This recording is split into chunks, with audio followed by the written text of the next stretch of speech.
बिहार में एक बार फिर नीतीश कुमार ने मुख्यमंत्री पद की शपथ ले ली है। उनके साथ साथ 26 अन्य मंत्रियों ने भी शपथ ली। इनमें उप मुख्यमंत्री के तौर पर बीजेपी के सम्राट चौधरी और विजय सिन्हा शामिल हैं। बीजेपी की तरफ से कुल 14 मंत्री कैबिनेट का हिस्सा हैं। इसके बाद दूसरा नंबर जेडीयू का आता है, जिसमें नीतीश कुमार के साथ कुल 9 मंत्री शपथ लेते हुए दिखाई पड़े।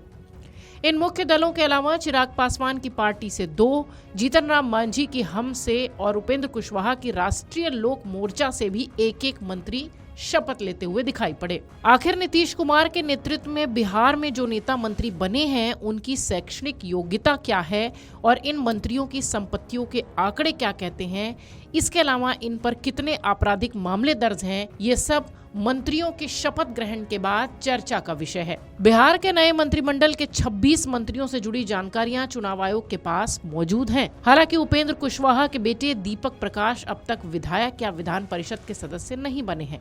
ऐसे में उनसे जुड़ी जानकारी फिलहाल सार्वजनिक नहीं है। बिहार की नई गठित कैबिनेट में मौजूदा समय में सभी मंत्री पढ़े लिखे हैं। सबसे कम शैक्षिक योग्यता बांकीपुर से बीजेपी के विधायक नितिन नवीन की है, जो 10वीं पास हैं। इसके अलावा कैबिनेट में 7 मंत्री ऐसे हैं जिन्होंने 12वीं पास की है। नए मंत्रिमंडल में 6 मंत्री ग्रेजुएट हैं। इसके अलावा एक प्रोफेशनल ग्रेजुएट भी है। सबसे खास बात यह है कि मंत्रिमंडल में 5 नेता पोस्ट ग्रेजुएट और 4 तो डॉक्टरेट हैं। सिर्फ एक नेता जो कि आरएलएम के हैं, दीपक प्रकाश, जिनके बारे में बहुत सारी जानकारियां सार्वजनिक नहीं हैं। नीतीश कैबिनेट की औसत संपत्ति करीब 5 करोड़ 70 लाख रुपए की है। नवगठित मंत्रिमंडल में सबसे अमीर मंत्री एक महिला रमा निषाद हैं। औरई सीट से बीजेपी के विधायक रमा की कुल संपत्ति 31 करोड़ 46 लाख के आसपास है। वहीं सबसे कम संपत्ति एलजेपी के संजय कुमार की है, जो कि बाखरी सीट से विधायक हैं और 22 लाख 30 हजार रुपए इनकी कुल प्रॉपर्टी है। बिहार में मंत्री पद की शपथ लेने वाले नेताओं में सबसे ज्यादा करोड़पति बीजेपी से हैं। आलम कुछ ऐसा है कि मौजूदा कैबिनेट के टॉप 5 अमीर मंत्री ही बीजेपी से ताल्लुक रखते हैं। इनमें दोनों डिप्टी सीएम विजय कुमार सिन्हा और सम्राट चौधरी का भी नंबर है।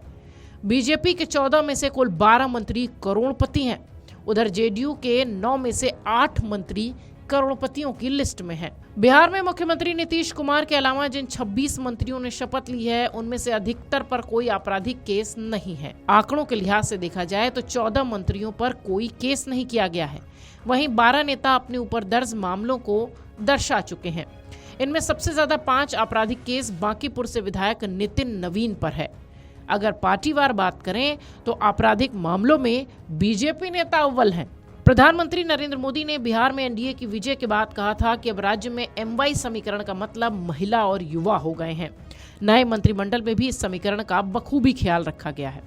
मौजूदा मंत्रिमंडल की औसत उम्र 57 साल रखी गई है। नीतीश मंत्रिमंडल की चर्चा जोरों शोर से पिछले कई दिनों से हो रही थी, लेकिन आज एक के बाद एक जब 26 मंत्रियों ने शपथ ली तो ये तय हो गया कि नीतीश के कोटे से और बीजेपी के कोटे से कितने मंत्री मंत्रिमंडल में फिलहाल शामिल हैं।